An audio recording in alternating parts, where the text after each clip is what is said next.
تو ہم دنیا کے اوپر کتنے لوگوں کو جانتے ہیں وہ بہت ہی اقدار کے اعتبار سے، اخلاقیات کے اعتبار سے، بہت ساری چیزوں کے اعتبار سے بڑے مکمل ہوتے ہیں، لیکن دوسرے پہلو میں جو ہے وہ کمی رہ جاتی ہے۔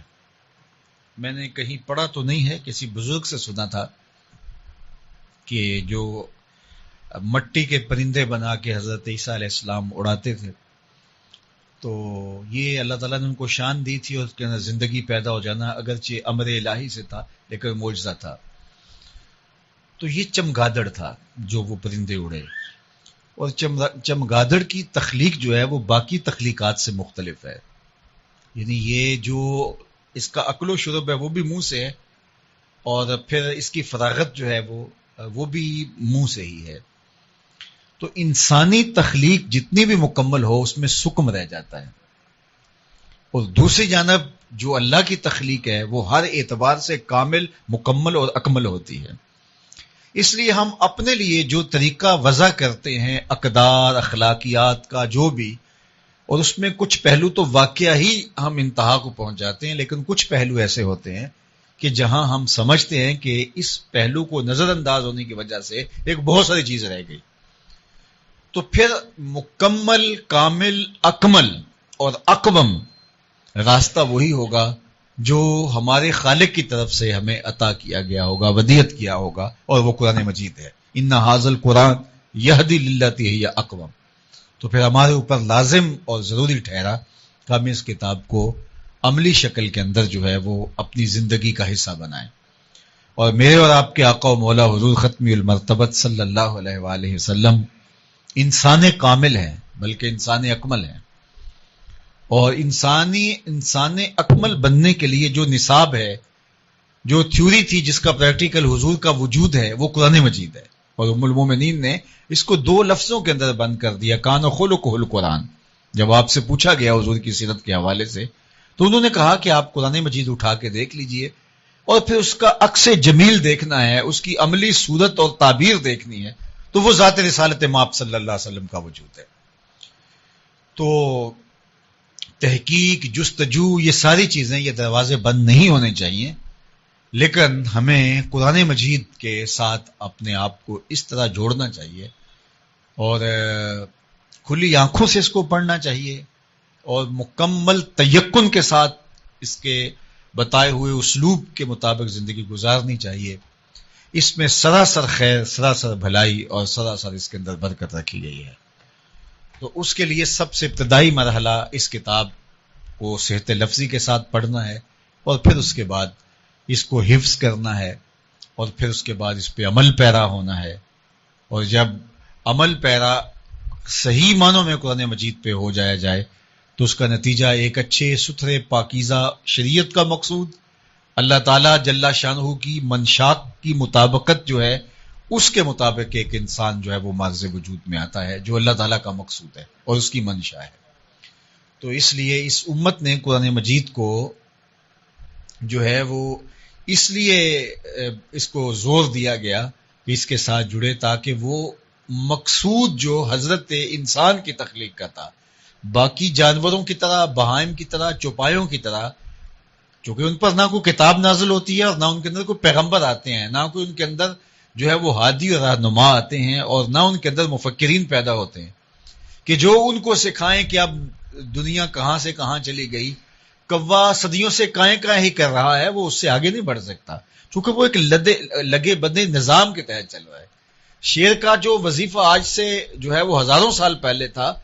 اس کا جو لائف سٹائل آج سے ہزاروں سال پہلے تھا، آج بھی وہی ہے، اور ہزاروں سال بعد بھی یہی ہوگا، اس میں تبدیلی نہیں ہو سکتی، چونکہ ارتقاء ان کی زندگی میں نہیں ہے،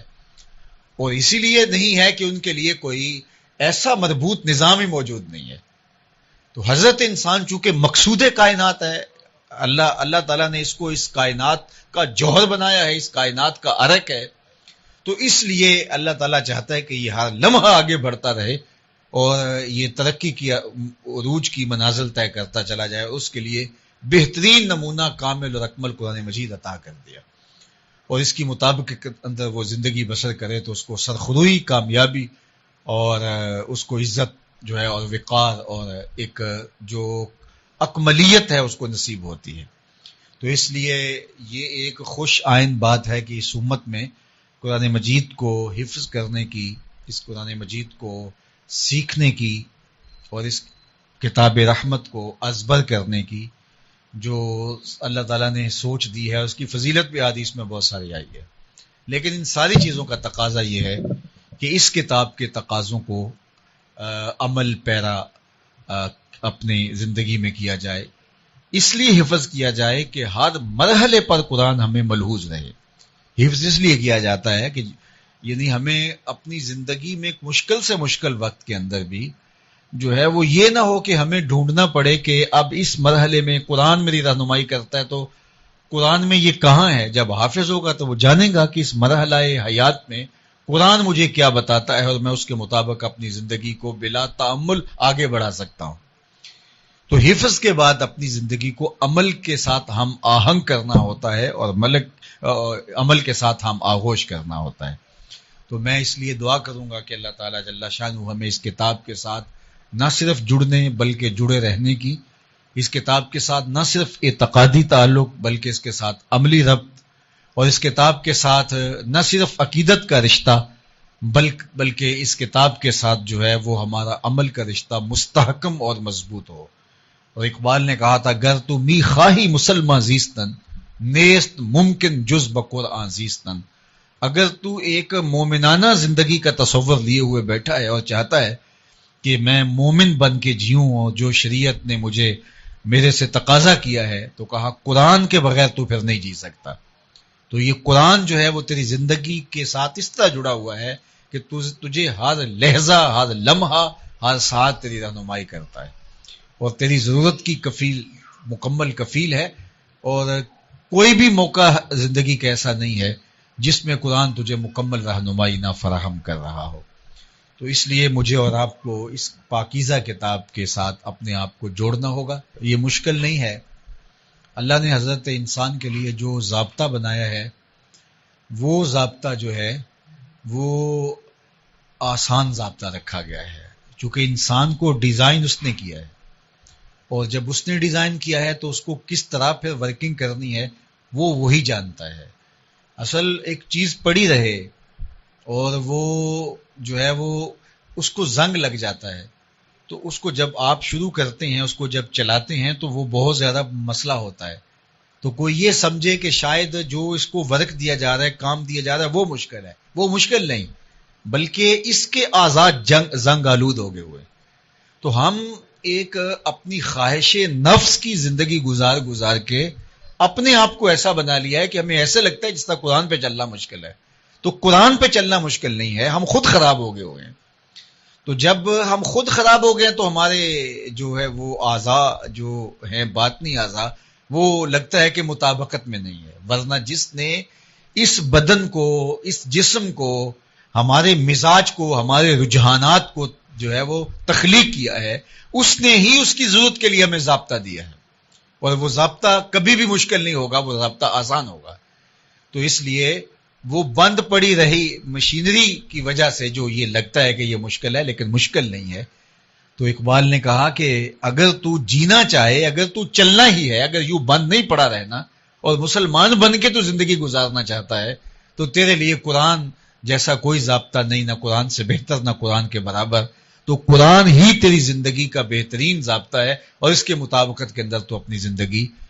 بسر کر سکتا ہے. اور یہ تیرے لیے مشکل نہیں ہے، آسان ہے. خود قرآن نے ایک موقع پہ کہا وَلَقَدْ يَسَّرْنَا الْقُرْآنَ لِلذِّكْرِ فَهَلْ مِن مُدَّكِرٍ. ہم نے اس کو نصیحت کے لیے آسان کیا ہے، کوئی مشکل نہیں بنایا. ہم نے کوئی ہے جو اس سے نصیحت حاصل کرے؟ ہم نے اس کو مشکل کیا ہی نہیں ہے، چونکہ یہ ہدایت انسانی کے لیے ہے اور انسان کی ضرورت کے لیے ہے. تو یہ بہت ایک آسان فہم طریقہ مسلوکہ ہے، ایک راستہ ہے جس راستے پہ چل کر ہم اپنی زندگی کو خوشگوار بنا سکتے ہیں.